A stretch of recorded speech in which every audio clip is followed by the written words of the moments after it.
Wayanad DCC treasurer NM വിജയന്റെ മരണത്തിനിടയാക്കിയ Bathery urban bank അഴിമതിയിൽ police അന്വേഷണം തുടങ്ങിയിരിക്കുന്നു. 22 ലക്ഷം രൂപ തട്ടിയെടുത്തെന്ന അപ്പോഴത്തെ പത്രോസ് എന്നയാളുടെ പരാതിയിലാണ് അന്വേഷണം. ബത്തേരിയിൽ പ്രാദേശിക കോൺഗ്രസ് നേതാക്കളായ പ്രേമൻ മലവയൽ, CT ചന്ദ്രൻ, സക്കറിയ മണ്ണിൽ എന്നിവരും മരിച്ച NM വിജയനും പണം വാങ്ങിയതായാണ് പരാതി. അതേസമയം ആത്മഹത്യ ചെയ്ത NM വിജയന് സാമ്പത്തിക ബാധ്യതകൾ ഉണ്ടായിരുന്നെന്ന തെളിവുകൾ പോലീസിന് ലഭിച്ചിട്ടുണ്ട്. അനൂപ് തുടരുന്നുണ്ട്. അനൂപ്, ഈ വിഷയത്തിൽ കഴിഞ്ഞ ദിവസങ്ങളിലൊക്കെ കോൺഗ്രസ് വലിയ വിമർശനങ്ങൾ കേട്ടതാണ്. പുതിയ പരാതികൾ KPCC നേതൃത്വത്തിന് കൊടുത്തതിന്റെ വിശദാംശങ്ങൾ, രേഖകൾ, പകർപ്പുകളൊക്കെ പുറത്തു വന്നുകൊണ്ടിരിക്കുന്നു. ആ ഘട്ടത്തിലാണ് ഇന്നലെ പോലീസിൽ ആദ്യമായി ഒരു പരാതി രജിസ്റ്റർ ചെയ്യുന്നത്. അതിന്റെ അന്വേഷണം ഏതുവിധം മുന്നോട്ട് കൊണ്ടുപോകാനാണ് പോലീസ് ഉദ്ദേശിക്കുന്നത്? പ്രാഥമിക വിവരങ്ങൾ എങ്ങനെ? ആദ്യം ചില രേഖകളും മറ്റുമാണ് ഈ കേസിന് ജിജേഷിന്റെ, അതായത് DCC ട്രഷറർ NM വിജയന്റെയും മകൻ ജിജേഷിന്റെയും മരണത്തെ തുടർന്ന് ഉണ്ടായത് എന്നുള്ളതായിരുന്നു എങ്കിൽ ഇപ്പോൾ അതിൽ കൃത്യമായ ചില തെളിവുകൾ കൂടി, വെളിപ്പെടുത്തലുകൾ കൂടി പുറത്തു എന്നുള്ളതാണ് പ്രധാനപ്പെട്ട കാര്യം. കഴിഞ്ഞ ദിവസം അപ്പോഴത്തെ പത്രോസ് എന്നയാൾ 22 ലക്ഷം രൂപ നൽകിയ കാര്യം വെളിപ്പെടുത്തി. അത് പുറത്തു വന്നു കഴിഞ്ഞു. അതിനു മുൻപ് താമരച്ചാലിൽ ഐസക് എന്ന ആൾ 17 ലക്ഷം രൂപ നൽകിയതായിട്ടുള്ള വെളിപ്പെടുത്തൽ പുറത്തു വന്നു. ആ വിധത്തിൽ വിവിധ പരാതികളും എത്തി തുടങ്ങി. അപ്പോഴത്തെ പത്രോസ് എന്നയാൾ ഏതായാലും പോലീസിൽ പരാതി നൽകിയിരിക്കുന്നു എന്നുള്ളതായിരുന്നു കഴിഞ്ഞ ദിവസത്തെ ഏറ്റവും പ്രധാനപ്പെട്ട കാര്യം. അത് സംബന്ധിച്ച് അർബൻ ബാങ്ക് കോഴ ഇടപാട് അല്ലെങ്കിൽ നിയമന ഇടപാടുമായി ബന്ധപ്പെട്ട് പോലീസിന് ആദ്യ പരാതി കഴിഞ്ഞ ദിവസം ലഭിച്ചു. അതിന്റെ അടിസ്ഥാനത്തിലുള്ള അന്വേഷണമാണ് പോലീസ് അത് നടത്തുന്നത്. NM വിജയന്റെയും മകന്റെയും ദാരുണമായ മരണത്തിന് പിന്നിൽ ഈ സാമ്പത്തിക ഇടപാടുകൾ ഉണ്ട് എന്നത് പ്രത്യക്ഷത്തിൽ തെളിയിക്കുന്ന പരാതികളാണ് ഈ അടുത്ത അല്ലെങ്കിൽ വെളിപ്പെടുത്തലുകളാണ് ഈ ഘട്ടങ്ങളിൽ ലഭിച്ചുകൊണ്ടിരിക്കുന്നത് എന്നുള്ളതാണ് ഏറെ പ്രധാനപ്പെട്ട കാര്യം. ഈ സംഭവവുമായി ബന്ധപ്പെട്ട് അല്ലെങ്കിൽ അപ്പോഴത്തെ പത്രോസിന്റെ പരാതി ഈ സംഭവങ്ങളിൽ പോലീസിന് ഏറെ നിർണായകമാണ്.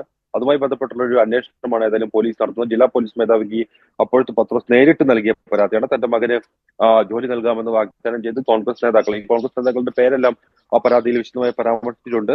പ്രാദേശിക ബത്തേരിയിലെ നേതാക്കളായ പ്രേമൻ, അതുപോലെ സക്കറിയ മണ്ണിൽ തുടങ്ങിയ CT ചന്ദ്രൻ തുടങ്ങിയ ആളുകളുടെ പേരുകളെല്ലാം പരാമർശിച്ചിട്ടുണ്ട്. ഇവരെല്ലാം ഇടനിലക്കാരായിരുന്നു, തന്നിൽ നിന്ന് വലിയ തുക തട്ടിയെടുത്തു എന്നുള്ളതാണ് അദ്ദേഹത്തിന്റെ ആരോപണം, പരാതി. ഏതായാലും ആ പരാതിയുടെ അടിസ്ഥാനത്തിലാണ് പോലീസ് ഇത് അന്വേഷിക്കുന്നത്. ഈ കേസുമായി ബന്ധപ്പെട്ട ഒരു പ്രത്യേക അന്വേഷണ ടീമുണ്ട്. ബത്തേരി DYSP ഷെരീഫിന്റെ നേതൃത്വത്തിലാണ് അന്വേഷണ സംഘമുള്ളത്.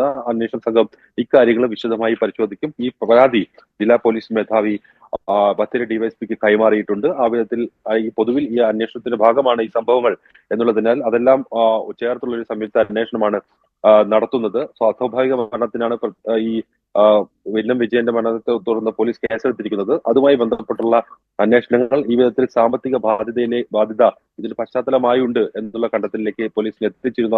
അതിന് പശ്ചാത്തലമായി ഒട്ടേറെ രേഖകളും മറ്റും പോലീസ് അദ്ദേഹത്തിന്റെ വീട്ടിൽ നിന്ന് കണ്ടെടുക്കുകയും ചെയ്തിരുന്നു.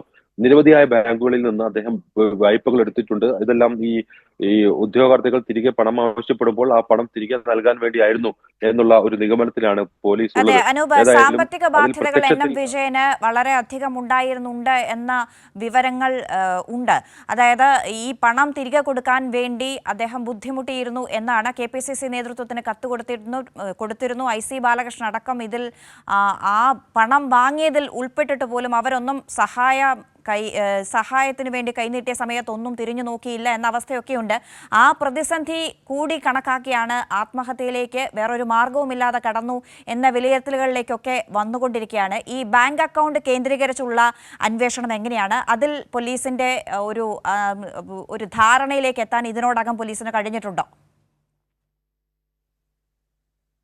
അതായത് ഒട്ടേറെ 10-ലധികം അക്കൗണ്ടുകൾ NM വിജയന് ഉണ്ടായിരുന്നു എന്നുള്ളതാണ് പോലീസ് അന്വേഷണത്തിൽ കണ്ടെത്തിയത്. ആ ബാങ്കുകളിൽ നിന്നുള്ള വിശദമായ സ്റ്റേറ്റ്മെന്റ് പോലീസ് ആവശ്യപ്പെട്ടിട്ടുണ്ട്. 2-3 ദിവസങ്ങളെടുക്കും അത്തരത്തിൽ പൂർണ്ണമായ വിവരങ്ങൾ പോലീസിന് ലഭിക്കാൻ. ഏതായാലും പ്രാഥമികമായി NM വിജയന് ഇത്തരത്തിൽ സാമ്പത്തിക ബാധ്യതകൾ ഉണ്ടായിരുന്നു എന്നുള്ള ഒരു കണ്ടെത്തൽ പോലീസിന്റെ ഭാഗത്തുണ്ട്. കഴിഞ്ഞ ദിവസം അപ്പോഴത്തെ പത്രോസ് നൽകിയ വെളിപ്പെടുത്തലിൽ പറയുന്ന പ്രധാനപ്പെട്ട കാര്യം, ഈ മാസം 13-ന് NM വിജയൻ തന്റെ പണം തിരികെ നൽകാൻ തയ്യാറായിരുന്നു. തിരികെ നൽകാനുള്ള ഇടപെടലുകൾ നടത്തും, അത് തിരികെ നൽകും എന്നുള്ളൊരു വാഗ്ദാനം അദ്ദേഹം നൽകിയിരുന്നതായി പത്രോസ് വെളിപ്പെടുത്തിയിരുന്നു. അതെല്ലാം സൂചിപ്പിക്കുന്നത് അദ്ദേഹം വലിയ സാമ്പത്തിക പ്രതിസന്ധിയിലായിരുന്നു ഉണ്ടായിരുന്നു എന്നുള്ളതാണ്. ഏതായാലും ആ വിധത്തിലുള്ള തെളിവുകളാണ് പോലീസ് ശേഖരിക്കുന്നതും മറ്റും. അദ്ദേഹത്തിന്റെ ഡയറി കുറിപ്പുകൾ പോലീസ് ശരി. ശേഖരിച്ചു. അതോടൊപ്പം ഈ പണമിടപാട് രേഖകൾ സംബന്ധിച്ചുള്ള വിശദാംശങ്ങൾ പോലീസ് തേടി. അതിന്റെ എല്ലാം ഒരു കൂടുതൽ വിശദാംശങ്ങൾ പോലീസിന് കടക്കേണ്ടതുണ്ട്. അദ്ദേഹത്തിന്റെ ഫോൺ ഉൾപ്പെടെയുള്ള കാര്യങ്ങളിൽ നിന്ന് വിവരങ്ങൾ ശരി ലഭിച്ചിട്ടുണ്ട്. അനൂപ്. കൂടുതൽ വിവരങ്ങൾ ലഭ്യമാക്കാൻ അത് സാങ്കേതിക വിഭാഗത്തിന് അല്ലെങ്കിൽ സൈബർ വിഭാഗത്തിന് കൈമാറിയിട്ടുണ്ട്. അവിടെ നിന്നും പ്രത്യേക അതുമായി ബന്ധപ്പെട്ടുള്ള വിവരങ്ങളെല്ലാം പോലീസിന് ലഭിക്കേണ്ടതുണ്ട്. ഏതായാലും സാമ്പത്തിക ബാധ്യതയാണ് NM വിജയന്റെയും മകന്റെയും ദാരുണമായ ആത്മഹത്യക്ക് പിന്നിൽ, മരണത്തിന് പിന്നിൽ എന്നുള്ളൊരു നിഗമനത്തിലേക്ക് പോലീസ് എത്തിയിട്ടുണ്ട്. ആ സാമ്പത്തിക ബാധ്യത ബത്തേരി അർബൻ ബാങ്ക് സഹകരണ അർബൻ ബാങ്കിലെ ശരി അനൂപ്, നിയമന അത് തന്നെയാണ് ഇടപാടുകളുമായി പ്രതീക്ഷിക്കുന്നത്. ബന്ധപ്പെട്ടാണ് പോലീസ് എന്നുള്ളതും. എന്തായാലും സജീവമായ അന്വേഷണത്തിലാണ്. ആദ്യ കേസിൽ ഇന്നലെ രജിസ്റ്റർ ചെയ്തിരിക്കുന്നു.